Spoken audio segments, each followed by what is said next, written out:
नमस्कार दोस्तों, आज मैं आपको गुप्त नवरात्रि में सुनी जाने वाली गणेश भगवान की कहानी सुनाने जा रही हूँ। प्रेम से बोले गणेश भगवान की जय हो, दुर्गा माता की जय हो। एक समय की बात है, एक गांव में एक साहूकार रहता था। उसके 4 पुत्र और एक पुत्री थी।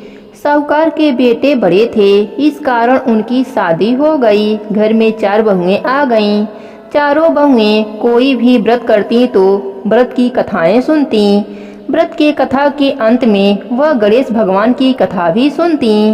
परंतु उनकी जो ननद थी छोटी, वह व्रत कथा तो बड़े ही प्रेम से सुनती, परंतु जब गणेश भगवान की कथा की बारी आती तो वह खड़ी हो जाती और घाघरा झाड़ कर चली जाती। गणेश भगवान कई बार सोचे कि अभी यह बच्ची है, बड़ी हो जाएगी तो समझ जाएगी, परंतु वह हमेशा ऐसा ही करती थी। एक दिन गणेश भगवान रुष्ट हो गए और कन्या को सबक सिखाने के लिए एक भौरे का रूप धरा। रात हो गई, साहूकार की बेटी सो गई।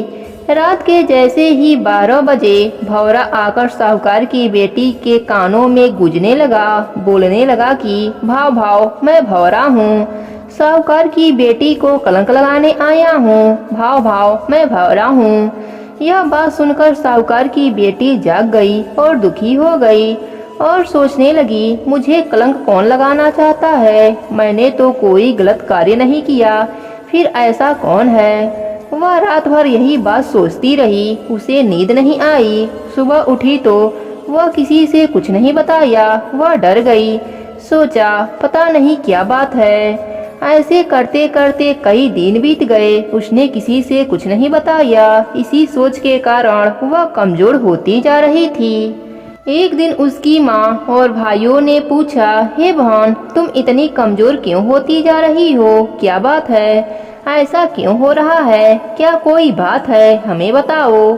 तब बहन छोटी ने कहा, मैं आप सबको क्या बताऊं, रात के जैसे ही 12 बजते हैं तब एक भौरा आता है और कहता है, भाव भाव मैं भौरा हूँ, साहूकार के बेटी को कलंक लगाने आया हूँ। यही सुन सुनकर मेरे कान थक गए हैं, मुझे चिंता हो गई है, पता नहीं मुझे कलंक कौन लगाना चाहता है, मैंने आज तक कोई गलत कार्य नहीं किया। यह सुनकर उसका बड़ा भाई बोला, बहन आज मैं तेरे पास सोऊंगा और उस भौरे को पकड़ कर लाऊंगा, उससे पूछूंगा कि मेरे बहन को कलंक क्यों लगाना चाहते हो।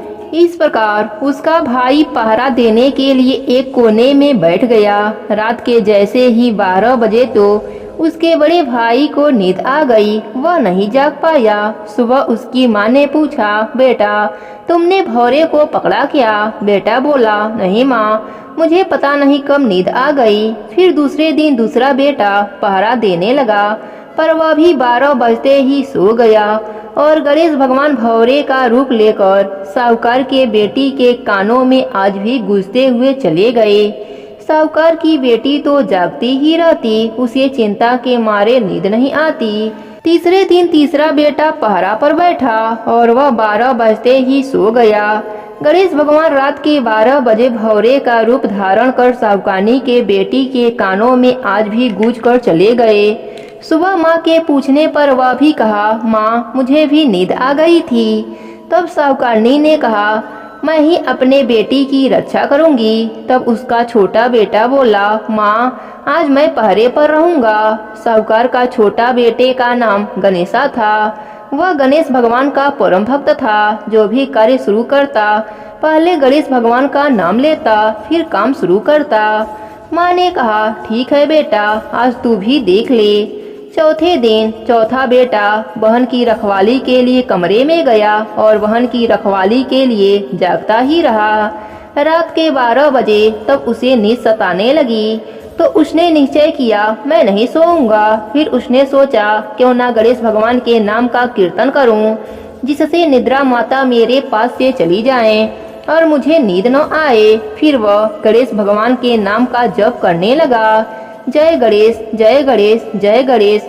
रटते रटते रात के 12 बज गए। गणेश भगवान भी आए, परंतु उसे नींद नहीं आई। गणेश भगवान तो भौरे का रूप धरा और साहूकार की बेटी के कानों में बोलने लगे, भाव भाव मैं भौरा हूँ, साहूकार की बेटी को कलंक लगाने आया हूँ। वह उसके कानों में बोल रहे थे। साहूकार का छोटा बेटा इस आवाज को सुन रहा था। फिर साहूकार का बेटा गणेशा काजल की डिब्बी लिया और भौरे को पकड़ने के लिए दौड़ा। भौरा आगे आगे और छोटा बेटा पीछे पीछे भागते रहे। कभी भौरा इधर जाता, कभी उधर जाता और गणेशा उसको पकड़ने के लिए पीछे पीछे जाता। आखिर में गणेश भगवान को उस डिब्बी में बंद होना पड़ा और गणेशा भौरा को डिब्बी में बंद करके अपने तकिए के नीचे रखकर सो गया। सवेरे उठा तो अपने माता पिता को प्रणाम करके बोला, माँ, आज मैंने उस भौरे को पकड़ लिया है जो बहन को कलंक लगाने आता था। उसको मैं पकड़कर डिब्बी में बंद कर लिया है। माँ और पिता दोनों प्रसन्न हुए और बोले, दिखाओ वह कौन है। तब उसने कहा, मैंने उसे एक डिब्बी में बंद किया है, कहीं वह उड़ ना जाए, इसलिए सब इकट्ठे होकर इस डिब्बी को खोलते हैं। फिर उससे पूछते हैं कि वह इस प्रकार की बातें क्यों कर रहा था। तब सभी गोल इकट्ठे हुए। गणेशा ने उस डिब्बी को खोला तो देखता है भौरे का रूप धारण किया हुआ डूबका हुआ गणेश भगवान उस डिब्बी में बैठे हैं। साहूकार और साहूकारनी बोले, तुम कौन हो जो भौरे के रूप में हो और मेरी बेटी को कलंक लगाना चाहते हो। गणेश भगवान कुछ नहीं बोले। फिर गणेशा बोला, बताओ तुम कौन हो, भूत हो, प्रेत हो, किसी योनि के हो, कौन हो। तुम साधारण भौरा हो या असाधारण भौरा हो, मुझे बताओ। तुम मेरी बहन को कलंक क्यों लगाना चाहते हो। मैं गणेश भगवान का शपथ खाकर कहता हूँ कि तुम्हें छोड़ दूंगा अगर तुम मुझे सच बता दोगे तो। तब गणेश भगवान जो भौरे के रूप धारण कर रखे थे वह मन ही मन बहुत प्रसन्न हुए। मेरी ही शपथ खाता है मुझे ही छोड़ने के लिए और मुझे ही पकड़ रखा है, मेरा ही नाम सुमिरन करता है। अब मैं तुम्हारे संकट को कैसे दूर करूं, क्योंकि आज तो मैं स्वयं संकट में हूँ। गणेश भगवान को अब अपने असली रूप में आना पड़ा। सभी लोग बोलने लगे, गणेश भगवान जैसे दिखते हो पर इतने छोटे से हो, आप कौन हो। वह बोले, जिसे तुम पुकार रहे हो, जिसका नाम बार बार सुमिरन कर रहे हो, मैं वही हूँ, मैं गणेश हूँ।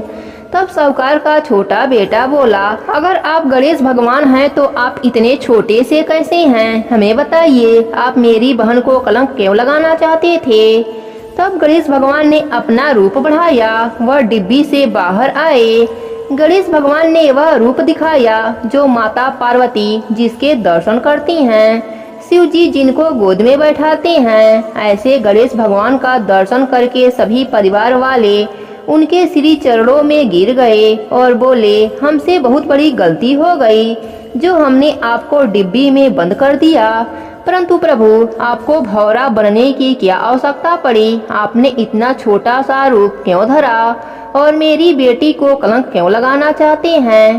तब गणेश भगवान बोले, मैं तुम्हारी बेटी पर अप्रसन्न हूँ क्योंकि उसने मेरी कथाएं नहीं सुनी। तुम्हारी सभी बहुओं ने मिलकर व्रतों की कथा कहानी सुनती और कहती हैं, पर जब मेरी कथा की बारी आती है तो तेरी बेटी घाघरा झाड़कर खड़ी हो जाती है और वहाँ से चली जाती है। मेरी कथा इसने कभी भी बैठकर ध्यान लगाकर नहीं सुनी, इसलिए मैं उससे अप्रसन्न हूँ, उससे नाराज हूँ। इसलिए उसे यह बताने के लिए उसके पास आकर उसको कलंक लगाने की बात करता था, पर मैं किसी को कलंक नहीं लगाता, परंतु मैं उसे यह एहसास कराना चाहता हूँ कि वह मेरी पूजा से बेमुख हुई है। तब सभी परिवार वाले और उसकी बहन गणेश भगवान के चरणों में गिर गए और बोले, आज से हम आपकी कथाएं अवश्य सुनेंगे। सभी व्रत के कथा के अंत में आपकी कथा अवश्य सुनेंगे।